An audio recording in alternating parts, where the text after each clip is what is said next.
नमस्कार मित्रांनो बीएलओ ॲपमध्ये एक नवीन अपडेट आलेला आहे आणि हा अपडेट पाहण्यासाठी सर्वप्रथम आपल्याला प्ले स्टोअरवर जायचं आहे आणि आपलं बीएलओचं ॲप आपल्याला अपडेट करायचं आहे. सध्याचं जे व्हर्जन आहे ते 9.31 अशा प्रकारचं आहे. अपडेट केल्यानंतर त्याला ओपन करायचं आहे. ओपन केल्यानंतर नेहमीप्रमाणे सारखी आपली लॉग इन प्रक्रिया मोबाईल नंबर टाकून लॉग इन करायचा आहे आणि हा जो मुख्य डॅशबोर्ड आहे तो डॅशबोर्ड आपल्याला या ठिकाणी आलेला दिसेल. त्याला थोडंसं खाली स्क्रोल डाऊन करूयात.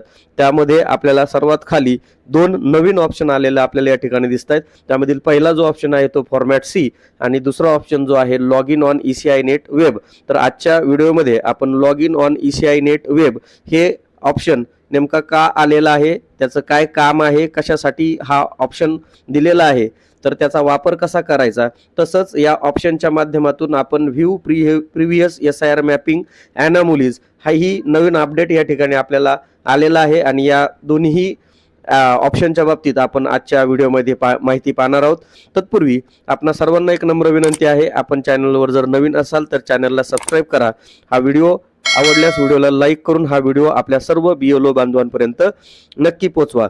मित्रांनो, जेव्हा आपण आपलं ॲप्लिकेशन लॉग इन केलंय आपल्याला या ठिकाणी log in on ECI net web हा ऑप्शन आपल्याला या ठिकाणी दिसतो.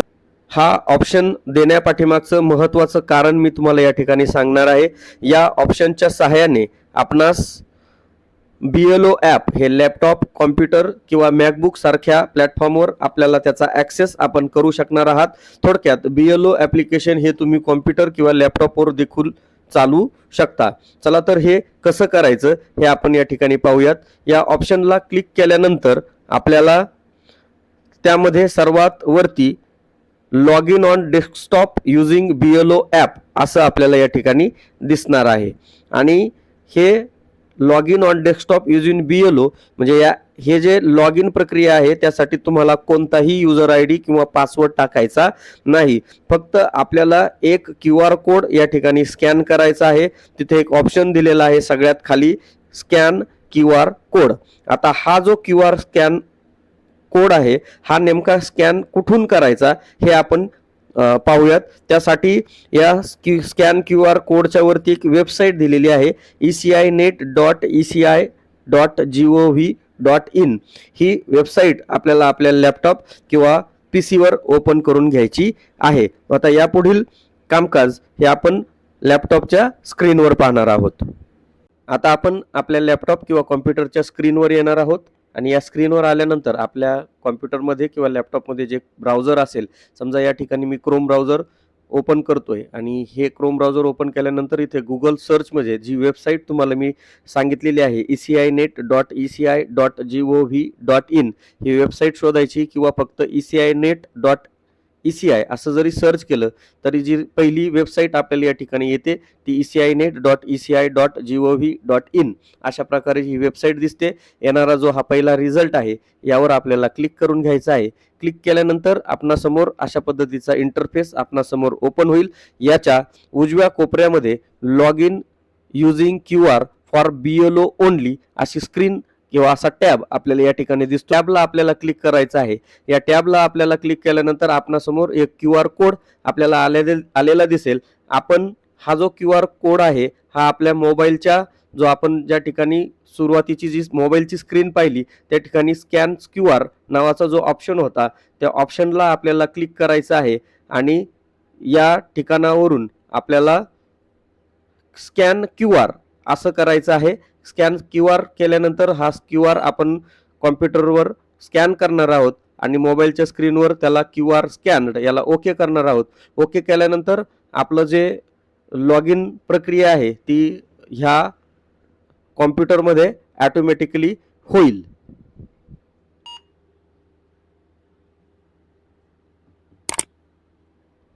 अशा पद्धतीनं आपलं लॉग इन झालेलं आपल्याला या ठिकाणी दिसेल. या ठिकाणी आपल्याला उजव्या कोपऱ्यामध्ये आपल्या BLOचं नाव आपल्याला इथे दिसेल. त्याचं प्रोफाईल सुद्धा आपण या ठिकाणी पाहू शकता आणि इथे दोन डॅशबोर्डमध्ये युअर डॅशबोर्ड आणि युअर वर्कस्पेस अशा नावाचे दोन ऑप्शन आपल्याला या ठिकाणी दिसतात. या ठिकाणी ई रोल ॲट ग्लान्स असा एक ऑप्शन आपल्याला या ठिकाणी पाहायला भेटतोय. या ऑप्शनला जर आपण क्लिक केलं तर आपल्याला टोटल इलेक्ट्रल रोलमधील आपला टोटल जो डॅशबोर्ड आहे तो आपल्याला या ठिकाणी पाहायला भेटेल. जेंडर रेशो आहे, जेंडर इलेक्टर आहेत, एज कोहोर्ट आहे या ठिकाणी, त्यानंतर कॅटेगरीज ऑफ डिझॅबिलिटी, अशा प्रकारे आपला संपूर्ण जो ओव्हरव्ह्यू आहे आपल्या यादीचा, तो ओव्हरव्ह्यू आपल्याला या ठिकाणी पाहायला भेटेल. त्यानंतर आपण पुन्हा होम या बटनाला क्लिक करतोय. पुढील जो ऑप्शन आहे तो म्हणजे फॉर्म प्रोसेसिंग स्टेटस, हा या ऑप्शनला जर आपण क्लिक केलं तर जसं आपल्या ॲपमध्ये आपल्याला सगळी माहिती दिसते ती इथं एकाच ओव्हरव्ह्यूमध्ये तुम्हाला पाहायला भेटेल, ज्यामध्ये तुमचे टोटल फॉर्म किती सबमिटेड आहेत, त्या सगळ्या फॉर्मची डिटेलिंग इथं पाहायला भेटेल. आणि तुम्ही सबमिशन डेट पर्यंत, म्हणजे इथंच सांगितलेलं आहे पहा, from processing dashboard, from processing between submission, from date and submission to date, अशी इथं माहिती दिसेल. समजा आपण मागील जे फॉर्म्स आहेत ते मागच्या महिन्यापासून समजा आपण जे फॉर्म भरलेले आहेत ते जर आपल्याला पाहायचे असतील तर आपण समजा जो महिना आहे त्या महिन्यापासून इथं सिलेक्ट करूयात आणि आजच्या तारखेपर्यंत जी तारीख आपण सिलेक्ट करू त्या तारखेनुसार आपल्याला इथे आपण किती फॉर्म भरलेले आहेत ते या ठिकाणी दिसतील. टोटल फॉर्मचा आकडेवारी इथं दिसते, कोणते फॉर्म या मागील महिन्यामध्ये आपण भरले त्याची आकडेवारी इथे दिसते आणि त्याचा टोटल काय ॲक्सेप्ट किती आहेत, रिजेक्टेड किती आहेत, इन्क्लुजन किती आहे किंवा पेंडिंगमध्ये किती आहेत हे सुद्धा आपल्याला या ठिकाणी दिसेल. फ्रॉम प्रोसेसिंगचं करंट स्टेटस सुद्धा आपल्याला या ठिकाणी पाहायला भेटेल. फील्ड व्हेरिफिकेशनमध्ये किती आहेत, BLO असाइन केला आहे की नाही, या सगळ्या गोष्टी आपल्याला या ठिकाणी पाहायला भेटतील. अतिशय सुंदर डॅशबोर्ड या ठिकाणी आपल्याला पाहायला भेटतोय. पुन्हा आपण होम बटनाला क्लिक करूयात. H2H सर्वे आपण यापूर्वी केलेला आहे, सध्या हा ऑप्शन बंद आहे. त्यानंतर बुक ए कॉल, आपल्याला जर कॉल बुक झाला असेल तर आपण तो कॉल बुक या ठिकाणावरून निर्गत करायचा आहे. बूथ लेव्हल एजंट्स कोण आहेत ते या ठिकाणी पाहू शकतो. त्यानंतर इथे बिहार SIR बाबत माहिती दिलेली आहे. त्यानंतर आपण सर्वात ऑप्शनच्या खाली प्रिव्हियस SIR इलेक्टर मॅपिंग हा एक ऑप्शन आपल्याला मोबाईलमध्ये देखील आहे आणि आपण जर या ठिकाणी कोणाला ही माहिती समजणार नसेल तर आपण मोबाईल मधल्या व्ह्यूचा सुद्धा एक व्हिडिओ बनवणार आहोत. त्यासाठी आपण चॅनलला सबस्क्राईब करून ठेवायचं आहे. आता या प्रिव्हियस SIR इलेक्टर मॅपिंग या टॅबला जर आपण क्लिक केलं तर आपल्याला आत्ता महाराष्ट्रामध्ये आपण जितके काही मॅपिंगचं काम चालू आहे ते मॅपिंगचं कामकाज आपल्याला या ठिकाणी आपलं दिसेल. टोटल इलेक्टर्स दिसतील, इलेक्टर मॅप विथ SIR दिसेल, त्याची टक्केवारी दिसेल, त्याचा रिपोर्ट आपण या ठिकाणी डाउनलोड करू शकाल. त्यानंतर view previous SIR mapping with anomalies नावाचा नवीन ऑप्शन आपल्याला या ठिकाणी पाहायला भेटतोय.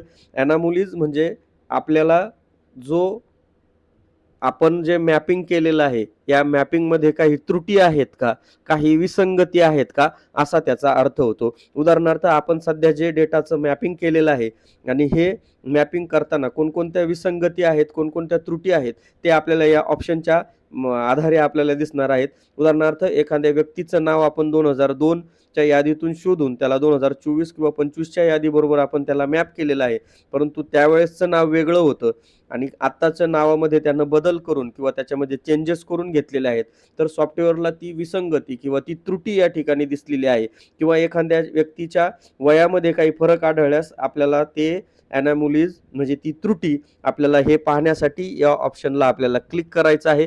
या ऑप्शनला आपण क्लिक केल्यानंतर आपल्या यादीमध्ये आपण टोटल इलेक्टर्स किती आहेत ते दिसतील, टोटल मॅप किती आहेत, टोटल अनमॅप किती आहेत आणि टोटल ॲनामोलीज किती आहेत त्याची संख्या या ठिकाणी आपल्याला दिसेल. पहा, आपण जर अचूक पद्धतीनं हे काम पूर्ण केलं असेल तर आपल्याला किंवा सॉफ्टवेअरला सुद्धा असं दिसून आलं आहे की बऱ्याच व्यक्तीच्या नावांमध्ये आपल्याला विसंगती आढळून दिलेली आहे. आता इथे जर आपण पाहिलं तर इथे लास्ट SIR लिंकेज नावाचं ऑप्शन आहे.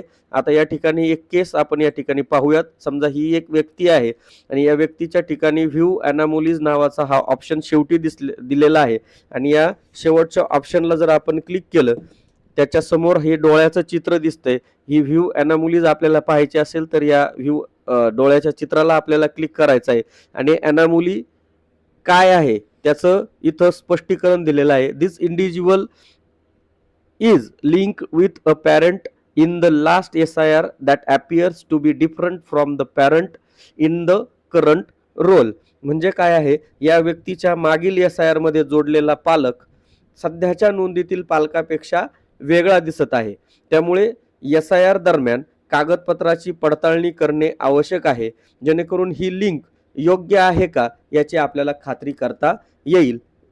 अशा पद्धतीचा हा रिमार्क या अशा पद्धतीचा एक विसंगती या ठिकाणी दिलेली आहे आणि कागदपत्राची पडताळणी करा असा सॉफ्टवेअरनं आपल्याला एक संकेत दिलेला आहे आणि खाली आपल्याला रिमार्क दिलेला आहे. तर आपण BLO म्हणून या ठिकाणी काय करणार आहोत, आपल्याला त्या व्यक्तीचा खरा पालक कोण आहे हे आपल्याला पहिलं खात्री करायची आहे.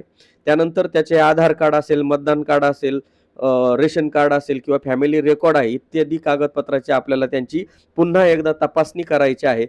जसं जर सध्याची माहिती बरोबर असेल तर आपल्याला रिमार्कमध्ये लिहायचं आहे, सध्याची पालक माहिती कागदपत्रानुसार योग्य आहे, कृपया पडताळणी करून अपडेट करावी. आणि मग जे आपण कागदपत्राची पडताळणी केल्यानंतर हा रिमार्क आपल्याला या ठिकाणी सबमिट करायचा आहे आणि सबमिट केल्यानंतर त्याला पुढे हा सॉफ्टवेअर परत त्याची अपडेट घेईल. जर माहिती चुकीची असेल तर आपल्याला योग्य पालक निवडा किंवा त्याची दुरुस्ती करायची आहे. म्हणजे जर आपलं मॅपिंग चुकलं असेल तर मॅपिंग आपल्याला परत एकदा दुरुस्त करून घ्यायचं आहे आणि रिमार्कमध्ये लिहायचं आहे, मागील नोंदीत पालकाची माहिती चुकीची होती, आता योग्य माहिती अपडेट केलेली आहे, पडताळणी करा. अशा पद्धतीचा रिमार्क लिहायचा आहे आणि याला देखील सबमिट करायचं आहे. मित्रांनो, या ठिकाणी थोडक्यात काय आहे की सिस्टीम काय म्हणते की तुमच्या नोंदी म्हणजे आई किंवा वडिलांची जी माहिती आहे ती मिसमॅच आहे आणि त्याची कागदपत्राची पुन्हा फेर तपासणी तुम्ही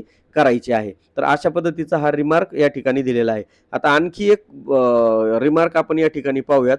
उदाहरणार्थ हा एक व्यक्ती आहे, याच्या समोरील ही जी ॲनॉमली आहे याला आपण चेक करूयात. याच्यामध्ये सुद्धा सेम गोष्ट या ठिकाणी आपल्याला सांगितलेली आहे की त्याच्या माहितीमध्ये जो पालक आहे तो वेगळा दिसतोय आणि त्याची कारण आपल्याला या ठिकाणी शोधायचं आहे. आता मी साईटला मोबाईलच्या स्क्रीनवर तो जो भाग आहे किंवा ज्याची ॲनॉमलीज या ठिकाणी दिसते त्याच्यामध्ये काय डिफरन्स आहे हे मी या ठिकाणी दाखवणार आहे. आपण मोबाईलच्या शेजारच्या स्क्रीनवर पाहत असाल तर आपण जो mapping of इलेक्टर with previous SIR हा जो टॅब आहे यावर आपण येणार आहोत.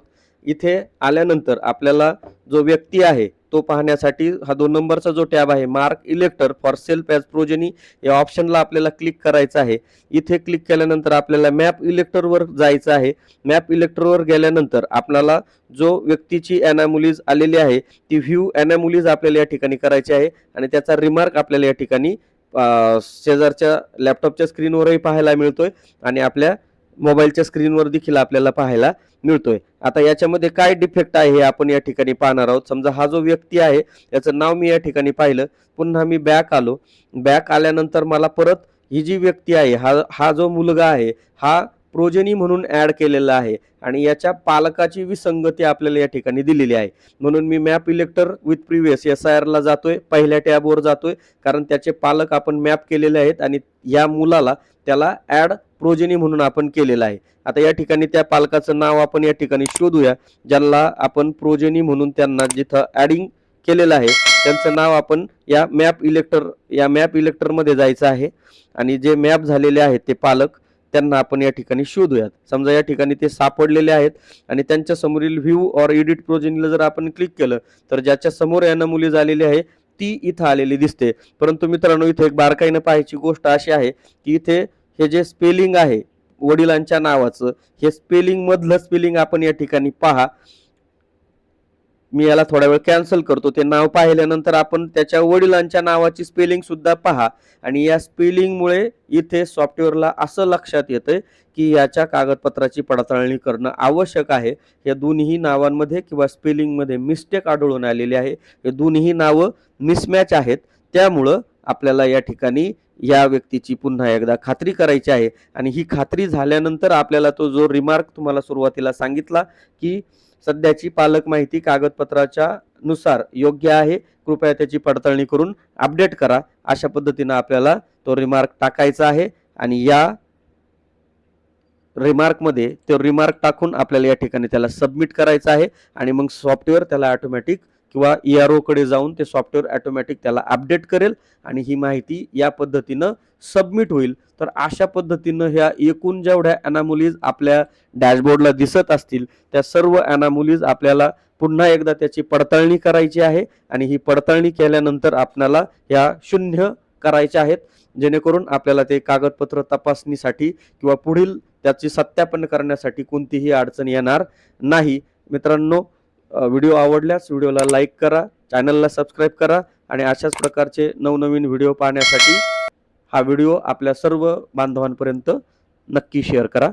धन्यवाद.